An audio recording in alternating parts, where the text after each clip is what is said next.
The bear crept up to the girl's tent in the dead of night. Her parents heard her whisper through the radio, "There's something outside." By the time they reached her, they were ready for the worst. But they couldn't believe what they saw. It was supposed to be a simple camping trip. Just the three of them. Haley had begged to go. She had read books about pine forests and toasted marshmallows, watched cartoons with grizzly bears wearing park ranger hats, and promised she could handle one night in the wild. It wasn't truly wild, of course. The campground was maintained with cleared trails, a small ranger outpost down the road, and even cell reception if you stood on top of the cooler. But for Haley, it was the great unknown. Her first night in a tent. Her first fire under the stars. And her first night sleeping in her own tent. Alone. Just a few feet from her parents, but for a 9-year-old it was a galaxy away. "You sure about this?" her mom asked for the 5th time. Haley stood tall, well, as tall as someone just over 4 feet could stand. "I can do it. I want to be brave." Her dad smiled and handed her the small radio. "Channel 4. Call us for anything. Even if it's just a scary bug." Haley rolled her eyes. "I'm not scared of bugs." "You were scared of a pine cone last week," he added. "That pine cone moved." They laughed, hugged her, and zipped her in tight. The night fell quietly. A breeze danced through the trees. They read by lantern light, played card games by the fire, and toasted marshmallows until Haley declared she was officially ready to survive the wild. By 9:30, she was asleep, curled up with her sleeping bag wrapped tight around her and her plush rabbit, Oliver, tucked under her chin. Her mom peeked out of the flap of their tent every 20 minutes, flashlight in hand, just to be sure. Haley hadn't moved. "She's fine," her dad whispered. "She's still so small. She's braver than you think." They fell asleep shortly after 11. The forest, however, didn't. It whispered, shifted, breathed, and somewhere far beyond the visible trees, it watched. At 2:16 a.m., the radio crackled. A whisper. "Mom?" Another crackle. "Something's outside." Haley's voice was trembling. Her mother bolted upright. "Haley?" No answer. She grabbed the flashlight and threw open the tent zipper. Her husband followed, shoes barely on, heart in his throat. "Haley, talk to me." "Shoy," she whispered through the radio. "It's right next to my tent." The light from the parents' tent cut across the campsite. They ran, breathless, calling her name. As they reached the smaller tent, they froze. A massive shadow loomed. At first, they thought it was just a dark shape. But then it moved. Slowly. Deliberately. A heavy breath huffed into the cold air. It was a bear. Not just a cub. A full-grown grizzly. Over 7 feet tall if it stood up, but now it was crouched, low to the ground, crawling toward the tent. Not charging. Not roaring. Crawling. The parents screamed. The mother dropped the flashlight. The beam spun wildly across the pine needles, catching a glint in the bear's eye. The father picked up a rock, hurling it without thinking. "Get away." The rock struck a tree. The bear flinched barely, then turned its head toward the adults. It didn't lunge. It didn't growl. It just looked at them. Its gaze was calm. Too calm. The mother fell to her knees, breath caught in her throat. "Haley." Inside the tent, the little girl was frozen, eyes wide, hands still gripping the radio. She could hear everything. She could hear the breathing, the scraping, the low huff of the bear's nose inches from the nylon wall. And yet she wasn't screaming. She wasn't even crying. Because the bear hadn't touched her tent, hadn't clawed at it, hadn't moved closer since her parents arrived. It had just stopped. It looked left, then right, then its ears twitched. And from the shadows of the trees, a sound. Soft, sharp, a whimper, then the snapping of a twig, and another. Glowing eyes emerged from the dark. Not one. 3. Yellow. Low to the ground. They moved like ghosts, silent, sure, and circling. Wolves. Not 1 or 2. A small pack. Hungry. Quiet. Drawn by the scent of something small. Something alone. "Haley." The bear turned again. And that's when the parents understood. It wasn't stalking their daughter. It wasn't attacking her tent. It was guarding her. The bear let out a low growl, deep and thunderous. One of the wolves flinched. Another stepped forward. The bear stood. Not tall. Not aggressive. Just ready. A third wolf lunged. The bear swiped. The force of the paw sent it skidding across the pine floor with a yelp. The other 2 hesitated, then retreated into the trees. Moments later, the third followed, limping, disappearing into the dark. The bear watched them go, then looked once more at the tent. At Haley. And slowly, it walked away. Back into the forest. Not once turning back. By the time the parents unzipped the tent and pulled their daughter into their arms, she was crying. But not out of fear. Out of awe. I don't think he came to hurt me, she whispered. I think he came to help. And no one, absolutely no one, could argue. They didn't sleep the rest of the night. After the bear vanished into the trees, the campsite felt too quiet. Every shadow looked like fur. Every breeze sounded like breath. But the wolves were gone. The danger had passed. The family sat together in one tent, Haley curled between her parents, still gripping her radio like a lifeline. Her mother held her tightly, brushing strands of hair away from her face. Her father didn't speak much, he just kept the flashlight in one hand and the camp hatchet in the other, pointing it toward the forest, waiting for something to come back. Nothing did. At first light, they packed. No breakfast. No coffee. No, wasn't that something? Just silence. By 6:30 a.m. they were in the car, heading back down the dirt road. They didn't even look back. It wasn't until they reached the ranger station, 15 miles out, that they stopped. Haley had fallen asleep in the back seat, and her parents stood by the front desk, pale and exhausted. The ranger on duty, an older man named Ron with a gray beard and a permanent squint, listened patiently as they told him everything. From the moment Haley whispered into the radio to the moment the bear walked away. When they finished, Ron sat back slowly and folded his arms. That's a new one, he said. The mother blinked. You don't believe us. I didn't say that. You think we're exaggerating. No, Ron said. I think you're underplaying it. He stood, walked to a file cabinet, and pulled out a dusty binder. We've had bear sightings around that ridge for years, he said. But what you're describing, that's not a normal bear. The father rubbed his forehead. You mean it's trained? No, Ron said. I mean it's different. He flipped through a few laminated pages, then turned the binder around. There, taped to the sheet, was an old black and white photo. A younger ranger, maybe Ron himself, stood beside a bear. Not leashed. Not caged. Just there. Calm. Present. The caption read, found near Aspen Loop, 2009. No signs of aggression. Observed trailing hikers at a distance for several days, no threat behavior recorded. Ron tapped the image. We called him the ghost bear. Showed up when people were lost or in danger. Always vanished before we could tag him. That was over 10 years ago, the mother said. Yup. You think it's the same one? Ron shrugged. Don't know. But I do know this, most bears don't protect children from wolves. The father sat down heavily. He was watching the tree line the whole time. We thought he was looking at Haley, but he was guarding her, Ron finished. They were quiet for a moment. Then the mother asked, what do we tell her? Ron looked out the window toward the forest. Tell her the truth, he said. That nature doesn't always follow the rules. That sometimes the wild isn't wild. Sometimes it remembers. When they got back home, it was almost sunset. Haley didn't speak for the first hour. She sat at the kitchen table, legs swinging above the floor, staring out the window. Finally, she said, was it a dream? No, her mother said softly.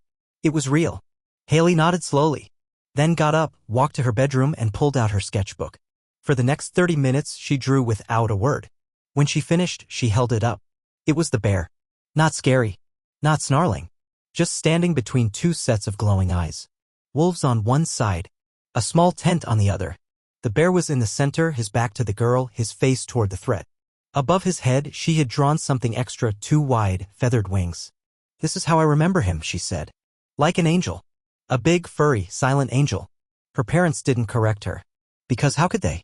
There was no logic that fit. No explanation that made sense. But something had happened. Something primal. Something old. Something that maybe, just maybe, couldn't be written off as coincidence or instinct. That night, Haley fell asleep with the sketchbook in her arms. Her parents watched over her door for a long time, not because they were afraid of another bear, but because they'd seen one that didn't make sense. And somehow that was even harder to accept. The next morning, a reporter from a local paper called. They had heard about the emergency call made from the ranger station, and Ron, reluctantly, had shared what he knew. Within a week, the headline ran, Bear saves girl from wolf pack, family still in shock. The story spread fast. Some scoffed. Some praised the bear as a hero. Some demanded it be tracked and removed, worried it was still out there. But Ron refused to report it as a danger. There are predators in the woods, he said in an interview. But that bear's not one of them. And as the weeks passed, sightings stopped. No tracks. No reports. No claws at campsites. Just one girl. One drawing. And the memory of a creature that stood between her and the dark, not because it had to, but because it chose to. The story didn't fade. Weeks passed, then months, but people kept talking. Neighbors dropped by just to check in and always asked the same thing. Was it true? Was she really alone? Are you sure it wasn't just the light? Haley's parents would smile politely, nod, and then change the subject. But Haley didn't mind talking about it.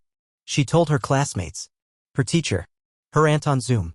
She even shared the sketch she had drawn, the one with the bear and the wings. It ended up taped to the classroom bulletin board under a cutout that read, "Our wildest story." It wasn't just the kids who were fascinated. A local wildlife photographer contacted the family asking if he could set up trail cams near the ridge.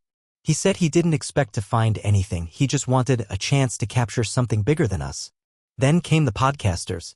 One drove 12 hours just to sit across from Ron at the ranger station with 2 microphones and a battery pack. Ron didn't say much, but what he did say was enough to give the episode its title. The Protector of Pine Ridge. That name stuck. People began using it online. Reddit threads popped up. Do you think the bear was real? Could this be some kind of rewilded animal trained and released? Bears don't fight wolves to save humans. It's just not logical. And yet, there it was. One little girl. One unforgettable night. And a forest that had, just for a moment, stepped out of myth and into memory. Haley's parents tried to shield her from the noise. They told reporters they weren't interested in interviews. They declined TV appearances. They asked people not to come to their home. But Haley noticed. She saw the way her mom looked over her shoulder at the playground. The way her dad walked a little faster when strangers approached at the grocery store. People weren't cruel. They were just curious. And curiosity, Haley learned, can be heavy. So she stopped talking about it. When people asked, she shrugged. When they said things like, "I would have been so scared," she smiled and said, "Yeah, I guess I was." But deep down, she didn't feel afraid when she thought of that night. She felt safe. Because in the moment when everything could have gone wrong, something had gone very, very right. And it had come on 4 legs, not 2. One afternoon, Haley came home from school with a flyer in her backpack. The local library was hosting a story day and kids could sign up to share a story that changed their life. Haley didn't mention it right away. She tucked the flyer behind her dresser. But that night, while brushing her teeth, she thought about the sound of breathing outside her tent. She thought about the claws that never tore, the growl that wasn't for her, and the stillness of the bear's eyes when he turned to face the trees. She pulled the flyer out and circled her name. On the day of the event, she stood at the front of a small crowd, parents, librarians, a few classmates, and strangers from town. Her palms were sweaty. Her voice trembled at first. But once she began, it poured out. She told them about the tent. About the whisper into the radio. About the way her mom screamed and her dad threw a rock. And then about the wolves. No one interrupted. No one blinked. When she finished, she held up a new drawing. It showed the bear again, but this time, instead of wings, she'd drawn something else, a small shield across his chest. "It's not because he's magical," she said. "It's because he was brave."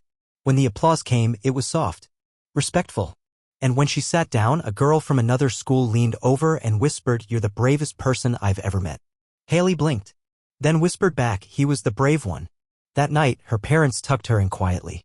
They didn't talk about the event. They just sat at the edge of her bed for a while. Her mother ran her fingers through Haley's hair. Her father placed her sketchbook gently on the nightstand. "Do you think he's still out there?" she asked. Her dad looked at the window. "I hope so," he said. "But if not, I think part of him is in you now." She smiled at that, then rolled onto her side and whispered, "Good night, Big Bear." The wind moved softly through the trees beyond the house. Nothing answered, but somehow she didn't feel alone. 3 years later, the tent still sat folded at the top of Haley's closet. She hadn't used it since that night. Camping trips had come and gone, sure, school field days, birthday picnics, family hikes. But sleeping in a tent? Alone? In the forest? No one asked her to. No one wanted to. They thought it would bring something back. Something fragile. But for Haley, it wasn't fear that kept the tent folded. It was respect. You don't stand back up on the battlefield until you know why you survived. She never told her parents that. She didn't need to. They understood in their own way, her mom by planting wildflowers at the edge of their yard every spring, and her dad by never letting the gas tank fall below half when driving anywhere near the mountains. But the mountains still called to Haley. Not loudly. Softly. Like a hum in the bones. The week after her 12th birthday, she found herself sitting at the kitchen table after dinner, fingers tapping on the map her dad kept in a drawer. "I want to go back," she said. Both parents looked up. Her mom set down her fork. "Back where?" "Where it happened." They didn't speak right away. Her dad folded his arms. "Why now?" "I don't know," Haley said. "I just feel like I need to." Her mom's eyes searched her face. What are you hoping to find? Haley thought for a moment. Not him, she said. Just whatever part of me I left there. They went the following weekend. The same trail. The same ridge. Everything looked smaller now. Less wild. Less fast. Haley wasn't sure if the forest had changed or if she had. They brought new gear. Lighter, brighter, and more expensive. The ranger station had rebuilt the lookout tower. The trail had new markers. Someone had added a wooden bench near the old clearing, carved with initials and hearts. But when they reached the old campsite, a strange stillness settled over all of them. The fire pit was gone, but the circle of stones remained. A few feet beyond it, under a cluster of pine trees, the ground dipped slightly, the spot where her tent had once stood. Haley stepped onto it. She didn't speak. She just closed her eyes. The wind rustled softly through the leaves. And then something. A sound. Not loud, but heavy. Like a footstep where there shouldn't be one. She turned her head. There, on the ridge above the clearing, stood a shape. Large. Dark. Still. For a second, her breath caught. But then it moved. A deer. Antlers wide, body graceful, hooves clicking gently against stone. Not a bear. Not this time. Her parents relaxed. Her dad gave a nervous chuckle. Well, that got my heart going. Haley smiled. But she didn't look away from the ridge.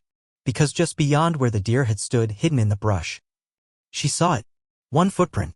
Too large to be anything else. Too deep. Too perfectly pressed into the dirt. Her father followed her gaze. Do you see it? She asked. He nodded. I do. They didn't take a picture. Didn't cast it in plaster. Didn't even speak about it on the way home. Some things are meant to be witnessed, not captured. That night, Haley opened her sketchbook again. The bear was older now in her drawing. A little slower. A little grayer. But his eyes were the same. Still watching the trees. Still standing between danger and the girl he once saved. Above the image, she wrote a single line. Even when he's gone, the forest remembers. She closed the book and slid it under her pillow. She didn't know if she'd ever see him again. But she didn't need to. Because what he gave her wasn't just one night of safety. It was something else. Something unshakable. Courage that doesn't shout. Love that doesn't speak. And the quiet power of knowing that sometimes even the wildest things in the world choose to protect. And that kind of thing? That never really leaves you. Not in the trees. Not in your dreams. Not even after 3 years. Because some guardians don't need to return. They just need to be remembered. And Haley? She always would.